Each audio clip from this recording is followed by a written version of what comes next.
పార్వతీదేవిని శ్యామలాదేవిగా కొలిచినప్పుడు మాతంగి అంటారు. మాదిగల కులదేవత. మాతంగి అనే శబ్దం నుంచే మాదిగ వచ్చింది.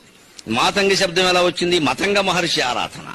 మాదిగల ఎలవేలుపు, మాదిగల గోత్రానికి మూల పురుషుడు మతంగ మహర్షి. అది మహర్షుల ఇంట్లో పుట్టినటువంటి కులవండి. ఎవరిని తక్కువ చేసి మాట్లాడకూడదు మనం. మహర్షుల ఇంట్లో పుట్టారు వాళ్ళందరూ.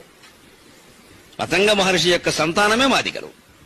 వాళ్ళ ప్రవర మతంగ మహర్షి అని చెప్పుకోవాలి. మాదిగల కులాభిమానంతో ఎవరైనా ఉంటుంది. ఎవరి కులం మీద వారికి అభిమానం ఉంటుంది, తప్పలేదు. గుళ్ళోకి వెళ్ళి మీ గోత్రం ఏంటంటే మతంగ మహర్షి గోత్రం అని చెప్పాలి గర్వంగా. ఏమీ అందులో ఇబ్బంది పడాల్సిన పని లేదు.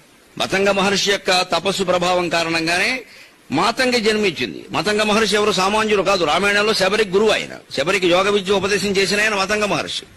శబరి గిరిజన స్త్రీ. మతంగ మహర్షి ఇంట్లో పుట్టినవాడు మాతంగి. ఆ మాతంగినే మాతంగి మధుశాలిని కుర్యాత్ కటాక్షం కళ్యాణి కదంబ వనవాసిని జయ మాతంగ తనయే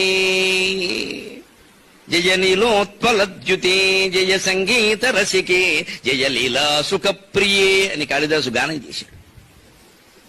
ఆ మాతంగి దేవత యొక్క గొప్పతనం ఏమిటంటే ఏదైనా ఒక ఫలితాన్ని శీఘ్రంగా సాధించాలి అన్నవాడు మాతంగి ఉపాసన చేస్తాడు. ఇక అంతకుమించి నేను ఎక్కువ వ్యాఖ్యానించాను. నాకు కూడా పడతారు మళ్ళీ చెప్పమని.